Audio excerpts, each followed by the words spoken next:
വർക്കലയിൽ പരിപാടി എങ്ങനെ പ്രശ്നം വർക്കലയിൽ ഇന്നത്തെ പരിപാടി നടക്കില്ലേ? അതെ, എത്ര മണിക്കാണ്? 11 മണി.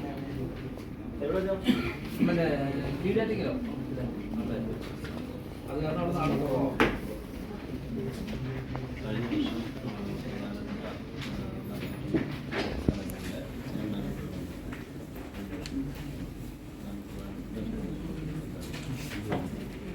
ഇപ്രാവശ്യം നമുക്ക് ഇത് അരുവിക്കരങ്ങൾ വയ്ക്കുന്നത്. അപ്പൊ നമുക്ക് ആരംഭിക്കാം, മീനിങ് ആരംഭിക്കാം. അപ്പൊ നമ്മള് പിന്നെ ബാഹുബലിയുമായി ബന്ധപ്പെട്ട കാര്യങ്ങൾ പിന്നെ എങ്ങനെ ആലോചിക്കണം എന്ന് തീരുമാനിക്കാൻ വേണ്ടിയിട്ടാണ് നമ്മൾ ഈ മീറ്റിംഗ് വിളിച്ചിരിക്കുന്നത്.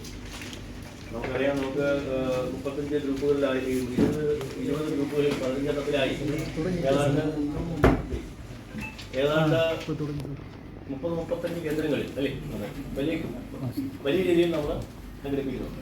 ഈ ബാഹുബലി പിന്നെ നമ്മൾ ഒരുക്കുന്നത് സംഘടിപ്പിക്കുന്നത്. അത് കൂടാതെ 100 കണക്കിന് പ്രദേശങ്ങളിൽ അല്ലാതെയും നടക്കുന്നുണ്ടെന്നാണ് ഞാൻ പറഞ്ഞത്. ചെറിയ ചെറിയ ക്ഷേത്രങ്ങൾ. നമ്മൾ ഒഫീഷ്യലായി നമ്മൾ സംഘടിപ്പിക്കുന്നത് ഒരു 10-35ഓളം കേന്ദ്രങ്ങളിലാണ്.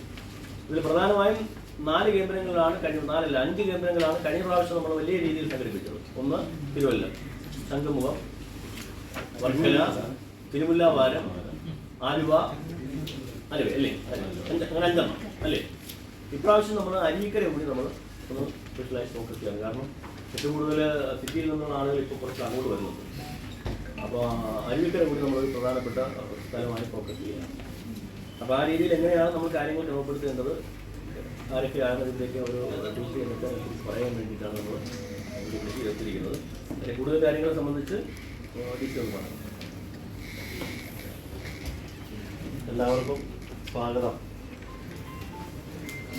1299 ആണ്ടത്തെ കർക്കടവാവിനോടനുബന്ധിച്ച് തിരുവിതാംകൂർ ദേവസ്വം ബോർഡിന്റെ കീഴിലുള്ള വിവിധ ക്ഷേത്രങ്ങളിലെ മുൻ വർഷങ്ങളെക്കാളും പൂർവാധികം ഭംഗിയായിട്ടുള്ള രീതിയിൽ കർക്കടവാവിനോടനുബന്ധിച്ചുള്ള എല്ലാ ക്രമീകരണങ്ങളും, ഭക്തജനങ്ങൾക്ക് ആവശ്യമായിട്ടുള്ള എല്ലാ ക്രമീകരണങ്ങളും ഒരു പരാതിക്ക് ഇടയില്ലാത്ത രീതിയിൽ ചെയ്യുന്നതിന് വേണ്ടി എല്ലാവരെയും വിളിച്ചു വരുത്തി ഇപ്രകാരം ഒരു മീറ്റിംഗ് കൂടുന്നത്.